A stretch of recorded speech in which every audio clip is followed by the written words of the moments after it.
The fact that you are teaching a child and the child is not responding to you does not mean that that child is not learning.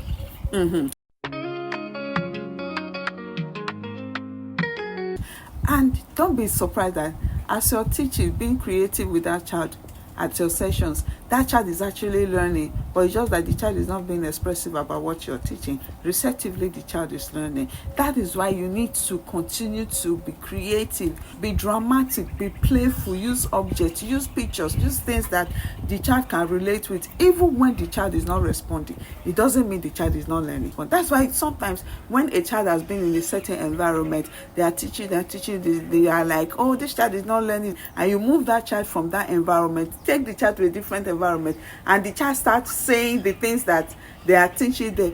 The truth is, it's not that new place that taught that child. It is the previous place, because those things they were teaching, the child was learning them, just that the child was not responding. Parents will say, oh, my child has been in that particular place. The child was not making progress. The child just got to this new place. After 1 month, after 2 months, 3 months, we start seeing major progress. My dear, they are not the one that did the work, because there is something called foundational learning. They learned it there. Not that this new place they performed miracle for the child to start talking now. The foundation has been laid somewhere. So my experience was, there's a particular child, I taught this child for 6 months. This child never said anything in my class. The child would just sit down like this and be looking, and at the end of the day, and sometimes the child would, the child will be restless. And before you say Jack, she's under the table. Before you say Jack, she's just touching everything. And at the end of the day, what I did was, I did not stop teaching. I just kept using different pictures, using nursery rhymes or visuals. She was always watching me. She will watch, even as much as she's restless and all that. There are times that she will just maintain eye contact so briefly, and then she's off again. So until one fateful day, this child wanted to actually initiate conversation. And guess what the child did? The child spat on my face. It sounds funny, right?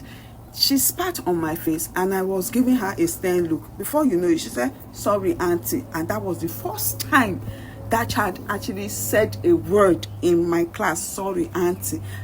I mean, on the other hand, I was glad within me that she said something today, at least the first time. And that was when the child started responding to me verbally. Receptive wise, she was learning, and learning was not given back to me. It was frustrating after 6 months. It was discouraging, but I kept on doing the same thing, changing my method, introducing different flashcards, teaching the same thing, and the child was learning. So by the time the child eventually started, talking, I was amazed. The same nursery rhyme that I would play, that the child would sit down and be looking at me, this child suddenly started dancing and singing the nursery rhymes. Even the mom was like, so you can see the nursery rhymes. And another feedback I got from the mom was, once I leave, she will start, demonstrating how I used to demonstrate to her.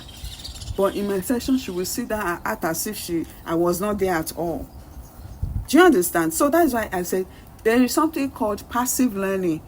She's there, but she's learning, but she may not even show you that she's learning. So that's why, even especially when you have children in your classroom, you are teaching, you are just like they are not learning, and then you keep on writing their report, they are not learning. The truth is, when you get to know these children on the one-on-one level, you will understand that they are actually learning.